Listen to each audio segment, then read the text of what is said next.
Assalamualaikum warahmatullahi wabarakatuh. Kami dari kelompok 1 ingin mempresentasikan hasil diskusi kami mengenai dangkalan Sunda. Namun sebelum itu, izinkan saya mewakili kelompok 1 untuk memperkenalkan anggota kelompok kami yang terdiri dari 3 orang, yaitu Widyanindas Gunawan dengan NIM akhir 001, kemudian saya sendiri dengan NIM akhir 002, dan yang terakhir Naila Fauzia dengan NIM akhir 028. Memasuki materi yang pertama, yaitu fisiografi dangkalan Sunda.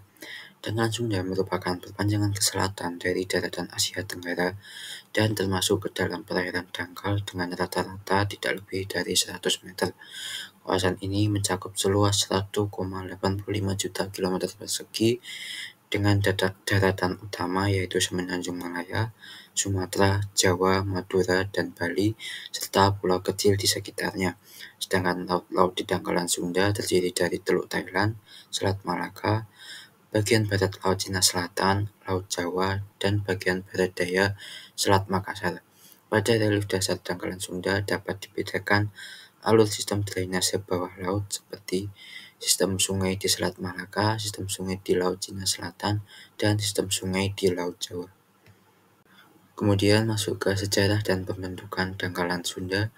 Dangkalan Sunda atau paparan Sunda terbentuk akibat perubahan iklim pada masa lalu pada batas masa Pleistosen Holosen dan perubahan permukaan air laut di masa lalu. Itu menurut Van Welzen pada tahun 2011. Ketika terjadi tumbukan antar lempeng tektonik seperti lempeng India Australia, Pasifik, Filipina, Eurasia menyebabkan permukaan laut turun. Kemudian terbentuk paparan Sunda sebagai daratan rawa yang sangat luas di bagian lempeng benua Eurasia. Baik, selanjutnya yaitu stratigrafi. Stratigrafi dalam arti luas adalah ilmu yang membahas aturan hubungan dan kejadian atau genesa macam-macam batuan di alam dalam ruang dan waktu. Sedangkan dalam arti sempitnya adalah ilmu pemberian lapisan-lapisan batuan menurut Sandi Stratigrafi Indonesia 1998. Selanjutnya yaitu susunan stratigrafi dangkalan Sunda. Nah, di sini ada formasi Vanuatu, yaitu unit sedimen tertua di kawasan dangkalan Sunda yang terletak tidak selaras di atas batuan dasar.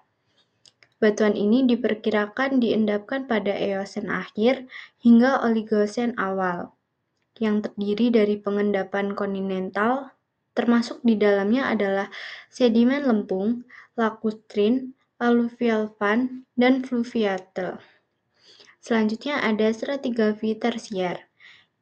Di atas formasi Vanuatu terdapat lapisan-lapisan sedimen tersier yang mencakup periode Miocene dan Pleistosen. Masa Miocene memiliki densitas sekitar 2,32 gram per cc. Sedangkan masa Pleistosen memiliki densitas sekitar 2,37 gram per cc. Selanjutnya yaitu ada batuan dasar.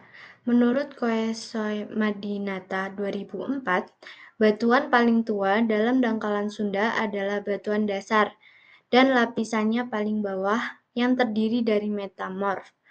Tingkat rendah seperti sekis, gnesis, dan kuarsit, serta batuan beku yang terdiri dari batuan beku intrusif berupa granit dan granodiorit, serta batuan beku ekstrusif. Selanjutnya yaitu berdasarkan peristiwa geologisnya. Aktivitas tektonik dangkalan Sunda terletak di antara lempeng Eurasia dan Indo-Australia yang menyebabkan aktivitas seismik dan vulkanik yang signifikan di wilayah tersebut. Hal ini juga berkontribusi terhadap pembentukan pegunungan dan cekungan sedimen. Cekungan sedimen memiliki ketebalan hingga 6.000 meter dan terdiri dari berbagai pola subcekungan sedimentasi yang menunjukkan dinamika sedimentasi yang kompleks akibat pergerakan dari lempeng tersebut.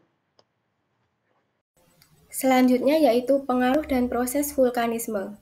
Karena aktivitas vulkanik lebih terkait dengan pembentukan pulau-pulau gunung berapi yang tersebar di sekitar dangkalan Sunda, seperti Sumatera dan Jawa yang terletak di sepanjang zona subduksi, pembentukan dangkalan Sunda tidak dipengaruhi secara langsung oleh aktivitas vulkanik.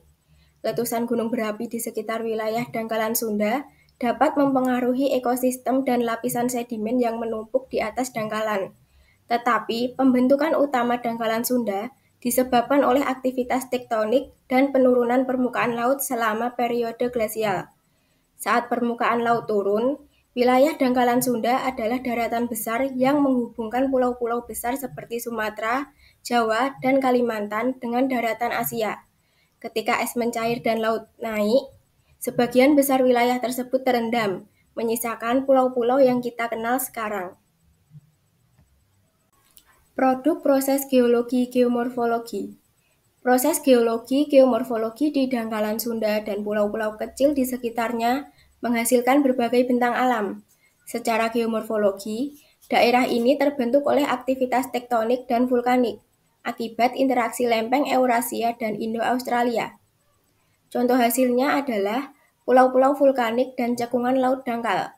Selain itu, pelarutan oleh air laut membentuk kawasan kars, seperti yang ditemukan di Jember dan Pacitan, serta pembentukan tombolo di Pangandaran yang menghubungkan Pulau Jawa dengan pulau-pulau kecil di sekitarnya akibat akumulasi material pasir dari muara sungai dan garis pantai. Kemudian masuk ke potensi sumber daya geologi yang pertama minyak dan gas bumi.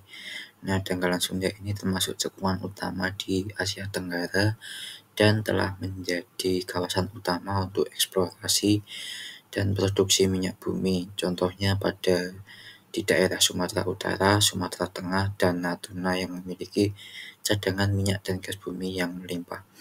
Kemudian yang kedua batu bara, contohnya di Sumatera dan Kalimantan yang terkenal akan kekayaan batu baranya.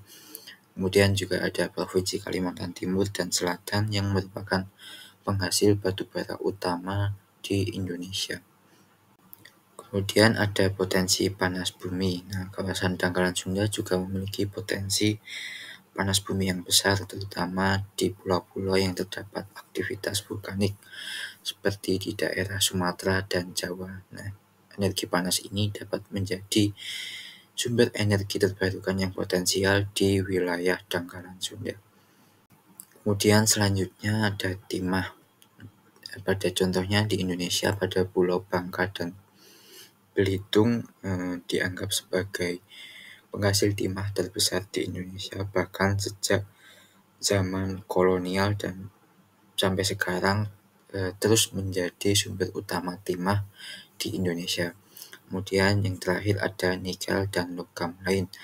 Pulau-pulau kecil seperti Sulawesi dan di sekitar Sulawesi dan juga di pinggiran dangkalan Sunda juga memiliki potensi sumber daya mineral lain seperti nikel yang berfungsi atau sangat penting untuk industri baterai. Selanjutnya yaitu ada kajian bencana. Selat Sunda dan sekitarnya mengandung potensi bencana alam seperti gempa bumi, tsunami, gunung berapi, dan longsor. Gempa bumi ini terjadi pada dangkalan Sunda karena terletak pada pertemuan tiga lempeng tektonik, yaitu Indo-Australia, Eurasia, dan Pasifik, yang menjadikannya rentan terhadap gempa bumi. Selanjutnya ada tsunami. Karena posisi geologisnya, kawasan ini juga berisiko tinggi terhadap tsunami, terutama akibat gempa bawah laut. Tsunami dapat terjadi jika pusat gempa berada di kedalaman kurang dari 30 km. Selanjutnya yaitu ada aktivitas vulkanik. Hal ini berkaitan dengan gunung berapi. Di sepanjang jalur sirkum Mediterania dan sirkum Pasifik menjadikan dangkalan Sunda ini sebagai lokasi yang banyak gunung berapi aktif. Nah, letusan gunung berapi ini dapat menyebabkan kerusakan langsung akibat dari aliran lava dan material vulkanik. Selanjutnya yaitu tanah longsor. Struktur geomorfologi yang sangat curam dan kondisi cuaca ekstrim dapat memicu adanya tanah longsor, terutama terjadi di daerah pegunungan. Hal ini berpotensi merusak lahan pertanian dan pemukiman.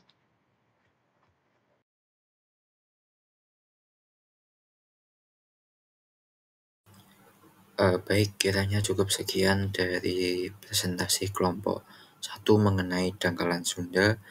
Apabila terdapat banyak kesalahan, kami mohon maaf yang sebesar-besarnya. Terima kasih. Wassalamualaikum warahmatullahi wabarakatuh.